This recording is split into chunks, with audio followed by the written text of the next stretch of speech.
Bienvenidos a otro episodio de Mentes Curiosas. Mi nombre es Giovanna Mayén. Saludo en cabina a mis compañeros Luis Díaz y Andrés Mendiolea. Aprovecho para agradecer a Esquina 32 por el espacio radiofónico.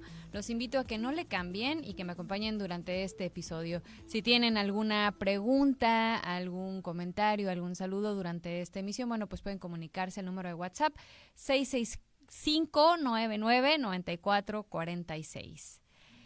Y ahora sí, pues empezamos con el tema de hoy. Acemoglu, Simon Johnson y James Robinson reciben el Premio Nobel de Economía en 2024 por sus estudios sobre cómo las instituciones se forman e impactan a la prosperidad. Algunos analistas aplauden y celebran el premio, mientras que otros lo cuestionan y critican. La pregunta que abre el debate es ¿por qué algunos países son ricos mientras otros siguen siendo pobres?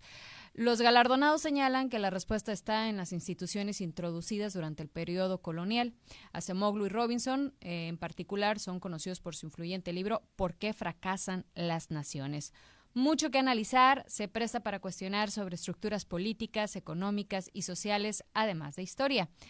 Para comprender y profundizar más el tema, nos acompaña el doctor Ismael Plasencia, presidente del Colegio de Economistas de Baja California. Forma parte del Consejo Ciudadano de Seguridad Pública de Baja California, pertenece a la Asociación Acción por los Derechos Fundamentales, coordinador del Consejo de Ciencia y Tecnología de Baja California, perteneciente a la Secretaría de Desarrollo Económico SEDECO, de enero 2009 a noviembre 2011.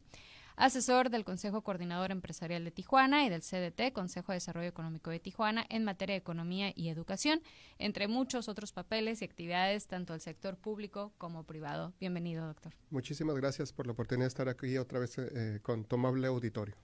Doctor, vamos a partir de algo básico. ¿A qué instituciones se refiere para que nuestros radioescuchas lo puedan comprender? ¿Y cuál es la principal diferencia entre instituciones inclusivas y extractivas? Muy bien. Bueno, pues como muy bien mencionabas, el premio Nobel se repartió entre 3 economistas, Daron Acemoglu, Simon Johnson, que son del MIT, del Instituto Tecnológico de Massachusetts, y James Robinson, que es de la Universidad de Chicago, que esta universidad ha recibido más premios Nobel, la universidad, que todos los países de América Latina, nomás para que tengamos una dimensión de cómo se avanza en términos de la ciencia económica en esta universidad, ¿no? Y bueno, muy importante entender que hay una preocupación a nivel mundial por el arribo de líderes populistas que en América Latina de repente se les llama líderes mesiánicos, ¿no? Hay una cultura, como tú muy bien mencionabas, en donde siempre hay países en donde estamos esperando un Mesías, un Salvador. Y en otros países pues parece que no están contentos con el status quo, en cómo han avanzado, entonces buscan refugio en líderes que se les llama populistas porque prometen cosas en campaña que ellos saben que no pueden cumplir, pero que la población a veces lo quiere escuchar, buscan el famoso quick fix, el que les arregle sus problemas en lugar de que cada uno de nosotros nos hagamos responsables de esto, ¿no? Entonces, a la pregunta específica, ¿qué es una institución? Bueno, en términos económicos y sociales, una institución se refiere a las normas, reglas, leyes y organizaciones que estructuran la conducta y las interacciones dentro de una sociedad. Entonces, la institución es un grupo de individuos que se fija un objetivo y busca la manera de lograrlo poniendo reglas claras. Si no hay reglas, nosotros desde que estamos en la primaria jugando en el recreo, ponemos reglas a los juegos, ¿no? De manera que sepamos quién gana y quién pierde. Y lo mismo sucede en la economía a nivel institucional, a nivel de país. Que ahorita vamos a hablar precisamente de las reglas, pero continúa. Sí, entonces existen, de acuerdo a los autores, sobre este libro que mencionas, ¿Por qué las naciones fracasan?, instituciones políticas que son las estructuras de poder y de gobierno como el sistema democrático, el sistema judicial o el parlamento, instituciones económicas que incluyen los mercados, los sistemas de propiedad privada, las regulaciones laborales y financieras, y las instituciones sociales que son aquellas que moldean las normas y valores compartidos dentro de una comunidad. De ahí la importancia que siempre digan que el núcleo de una sociedad es la familia. Okay. Esa es la primera institución. Entonces, cuando pensamos en instituciones, es un vasto, una vasta muestra, población de lo que puede ser una institución. La iglesia es una institución, una escuela es una institución, una familia es una institución, y dependiendo de las reglas, de la normatividad que se vaya poniendo en cada país, en cada empresa, en cada familia, es lo que puede hacer la diferencia, lo que nos lleva a lo que tú nos mencionas, ¿no? Una institución extractiva o una institución inclusiva. Una institución inclusiva es aquella que trata de que todos los miembros participen en la generación de acciones que nos lleven a cumplir el propósito. Entonces aquí partimos del hecho de que cualquier líder de cualquier país aspira a que su población se desarrolle en términos económicos. Siempre digo, no importa si es corrupto o no es corrupto, porque los corruptos quieren seguir en el poder. Claro. Y para seguir en el poder tienen que dar resultados. Claro. Entonces dicen que se desarrolle el país para que yo me mantenga en el poder y pueda seguir beneficiándome. Okay. Y en una democracia, pues es igual. Lo que quieren los que llegaron por medio de un partido político es hacer bien las cosas para que ese partido se mantenga en el poder. Desafortunadamente, lo que nos muestran los autores es que cuando la institución es extractiva, tienden a agruparse en una muy pequeña cantidad de individuos, que son los que toman las decisiones. Ese sería un ejemplo de una institución extractiva, ¿no? ¿Cómo le hacemos para tomar el control y que seamos unos cuantos los que tomamos las decisiones en términos de normas, de reglamentos, de leyes que van a ir incidiendo en el desarrollo económico? Entonces, a pesar de que ambos los países con instituciones extractivas como con instituciones inclusivas tienen el objetivo de desarrollarse, lo que nos enseña la historia, porque aquí es muy importante entender los antecedentes históricos, lo que denominan en la jerga académica el path dependence o senda dependiente. ¿Cómo estamos aquí? Ellos dicen que nosotros estamos influidos fuertemente, por ejemplo, porque fueron los españoles los que llegaron y conquistaron lo que eran los aztecas, todo lo que era Mesoamérica, y fueron los ingleses los que llegaron al norte de Estados Unidos, ¿no? Y mientras los españoles llegaron a saquear, a extraer riquezas, minerales, etcétera, los ingleses llegaron a construir. Y desde luego que las explicaciones son distintas y que tiene que ver con algunas de las obras que mencionan los propios autores que vamos a ver más adelante, pero a grandes rasgos, la forma más sencilla de definir qué es una institución es cómo nos ponemos de acuerdo a nivel social, a nivel empresarial, organizacional, a nivel familiar, para lograr objetivos. Muy bien, estaba revisando el tema, me encontré, pues, como mencionaba al principio en la introducción, críticas, ¿no? De estas personas inconformes con la premiación de los galardones, señalan que el trabajo carece de visión. Ya lo mencionan como que es una visión generalizada, por llamarlo de alguna manera, y que se propone algo muy, muy bajo, por llamarlo así. Las reglas del juego, una cosa es cómo se redactan, que es lo que mencionaba, las reglas del juego, quiénes las ponen, y otras cómo se interpretan y ejecutan. ¿Qué tanto hay de esto? ¿Qué es lo que opinan? Bueno, desde luego que siempre va a haber críticas. Una crítica que se les podría hacer es que a lo mejor no son tan originales, porque el primer premio Nobel de Economía por abordar el tema de las instituciones fue Douglas North, que fue premio Nobel de Economía en 1993. Escribió una obra que se llama Cambio institucional y desempeño económico. Lo que él encuentra es que hay un círculo virtuoso. Cuando un país está creciendo económicamente, se da cuenta de que es muy importante en invertir en las instituciones, que es muy importante cómo se formó, por ejemplo, Estados Unidos desde su inicio en 1776, cuando logra la independencia, que hablaba de la importancia de que hubiera un equilibrio de poderes, poder ejecutivo, legislativo y judicial, ¿no? Que toma muchos de los preceptos de la Revolución Francesa, que lo que querían era derrocar y hacerse de los monarcas y constituirse en una verdadera república, ¿no? Entonces es en Estados Unidos donde florece, y que Alexis de Tocqueville lo menciona en su famoso libro sobre la democracia en América, ¿no? Y México, como hermano menor, cuando nos independizamos de España, pues muchos de esos conceptos los retoma en su constitución. Dicho sea de paso que una constitución es una institución, ¿no? Es la serie de reglas, es la Carta Magna, es la ley de leyes que nos va a regir sobre cómo debemos de funcionar. Entonces, digamos que la crítica puede ser de que a lo mejor su trabajo no es tan original, pero sí han ido construyendo. Hay que recordar que el método científico se construye con lo que ha sido abordado previamente y a través de la observación y la historia se va definiendo los avances. Entonces yo sí creo, siempre es como un poquito el tema de los Óscares cuando le dan el Óscar a una película, ¿no? Que parecen temas de moda, etcétera. Lo mismo sucede aquí. Yo creo que hay como empezamos el programa, hay una preocupación genuina con el tema de los populistas, y hay que decirlo, hay populistas de derecha y de izquierda, no es de una sola ideología, son populistas y cualquier extremo es malo, está sucediendo en muchos países del mundo. Entonces esto habla a cómo como sociedad nos ponemos de acuerdo para ir formando mejores instituciones, y ellos mencionan, hay hipótesis sobre el tema del desarrollo, ¿no? Una hipótesis es la hipótesis de los recursos naturales. Hay un libro que escribe un historiador, Jared Diamond, de UCLA, de la Universidad de California en Los Ángeles.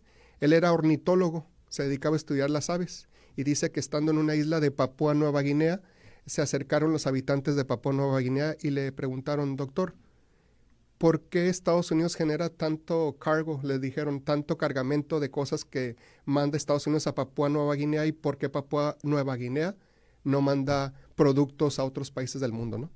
Y a pesar de que se dedicaba a estudiar a las aves, esa pregunta de los indígenas de Papúa Nueva Guinea fue algo que lo impactó mucho, de manera que cambió y empezó a estudiar historia económica. Y él analiza toda la historia. Hay un libro que les recomiendo mucho que se llama Guns, Germs and Steel, que de lo que habla es que hay países que se desarrollan primero porque se asientan primero.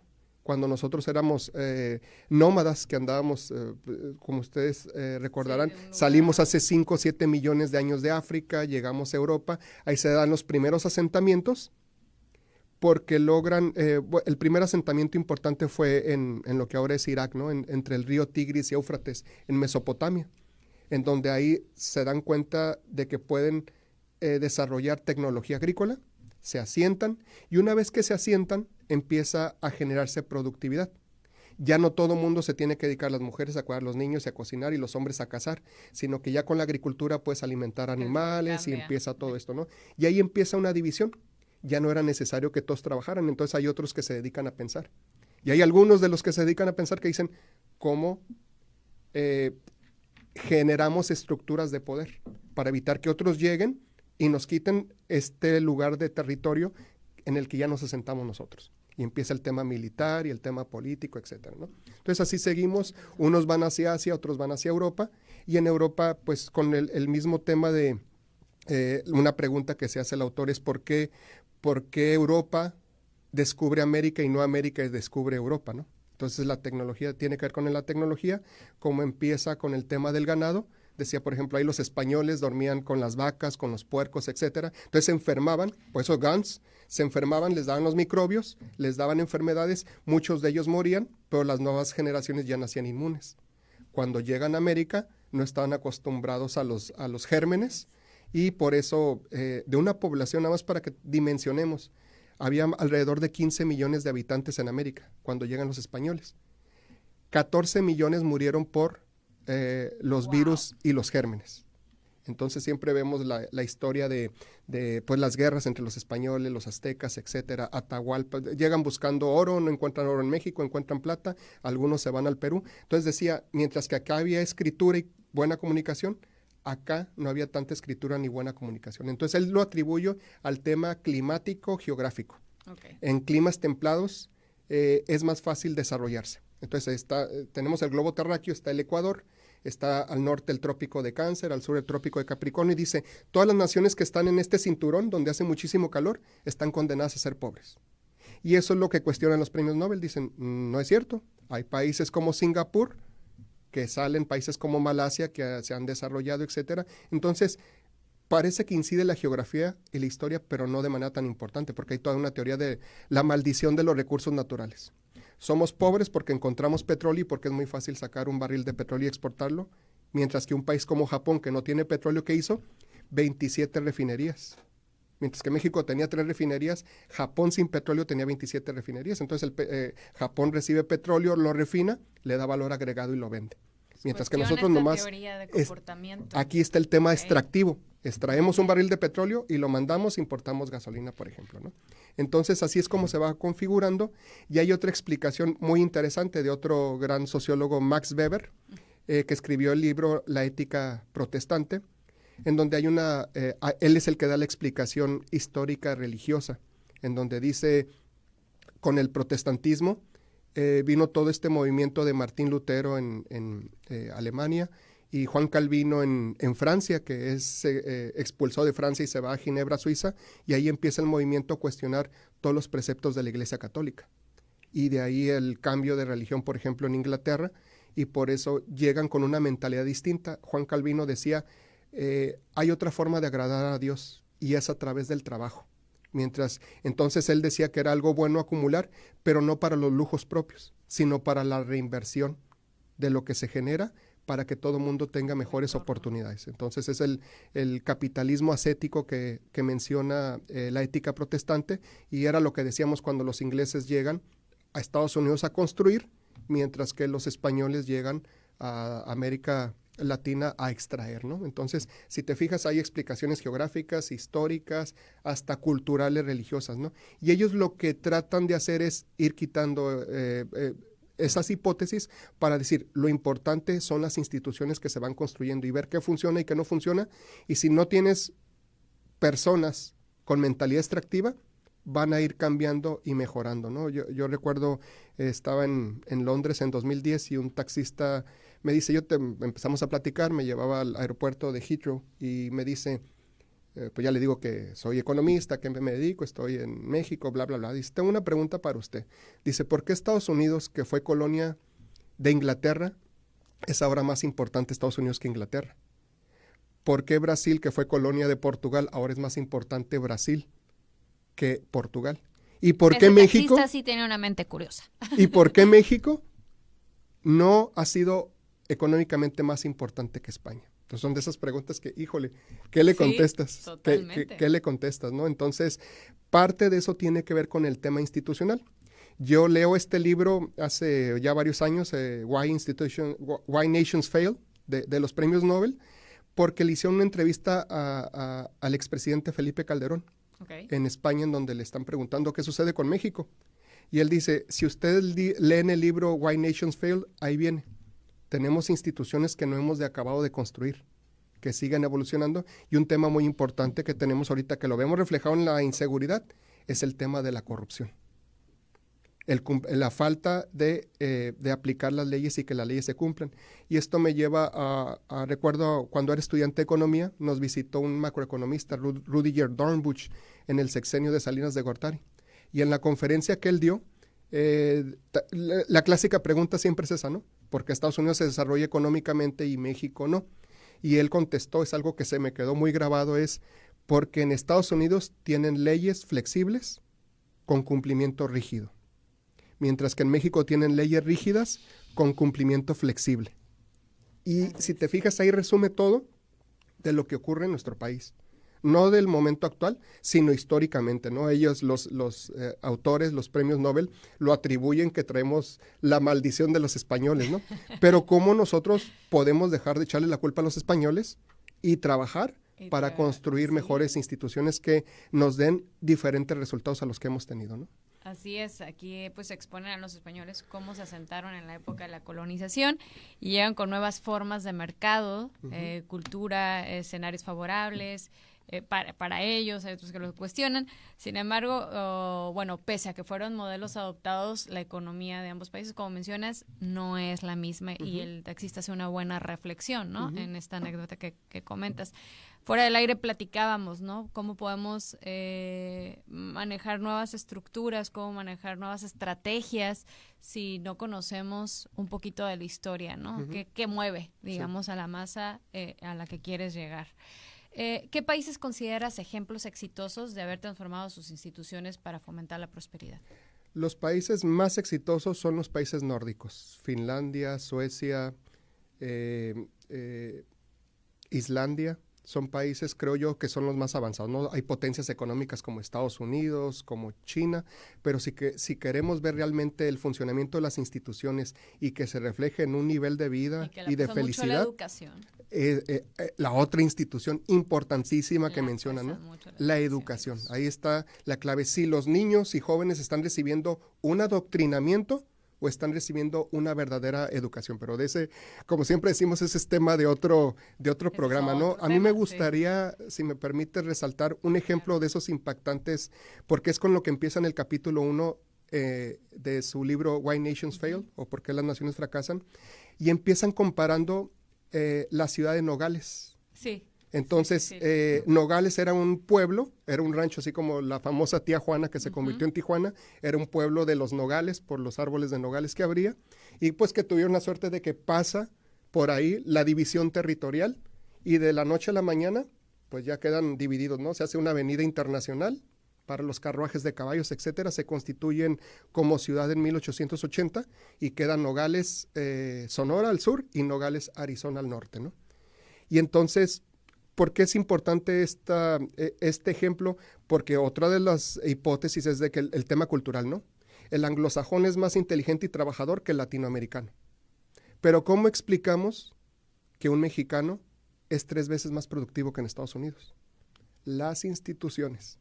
Entonces, ¿qué pasa? Voy a dar unos datos importantes de los nogales, porque es el mismo poblado.